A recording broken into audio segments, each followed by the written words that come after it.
Bonjour à tous, le pape François est attendu ici en Suède pour une visite d'à peine plus de 24 heures, une visite placée sous le signe de l'écuménisme. Les catholiques et les luthériens vont ouvrir ensemble l'année de commémoration de la réforme initiée par Martin Luther il y a 500 ans. Pourquoi ici en Suède? Eh bien parce que c'est un lieu signifiant pour les luthériens, c'est là qu'a été créée la Fédération mondiale luthérienne en 1947. C'est aussi à Lund que se trouve l'une des cathédrales les plus anciennes de Scandinavie, construite à partir de la fin du XIe siècle par les catholiques. Elle se trouve juste derrière nous. Cette commémoration commune, elle était impensable peut-être il y a encore quelques dizaines d'années. Ce sont les luthériens qui ont les premiers entamé un dialogue bilatéral avec Rome en 1967, juste après le Concile Vatican II, un dialogue qui a permis en 1999 la signature d'une déclaration commune sur la justification par la foi, qui était le grief le plus important de Martin Luther. Et puis il y a 3 ans a été publié un document sur la lecture de la réforme par les catholiques et par les luthériens, un document intitulé Du conflit à la communion. Du conflit à la communion, c'est précisément le sens que donne Martin Junge à cette commémoration commune. Il est secrétaire général de la Fédération mondiale luthérienne.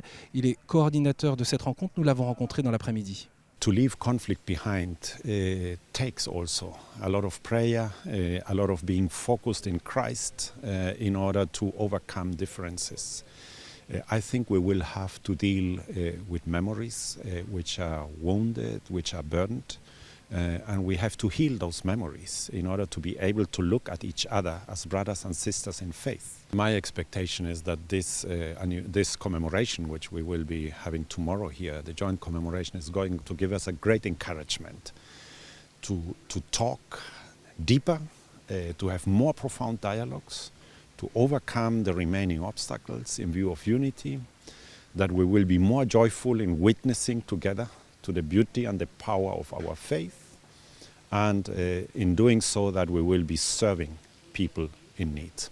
Même si cette commémoration commune est vécue différemment, si l'on est catholique ou si l'on est luthérien, elle est ni vraiment une fête, ni un jubilé, elle est placée sous le signe de la repentance, comme on pourra le voir lors de la prière commune à la cathédrale de Lund. Elle est aussi l'occasion de prier et d'agir ensemble à travers les œuvres de miséricorde, comme en témoignera la rencontre de Malmö au cours de ce lundi après-midi.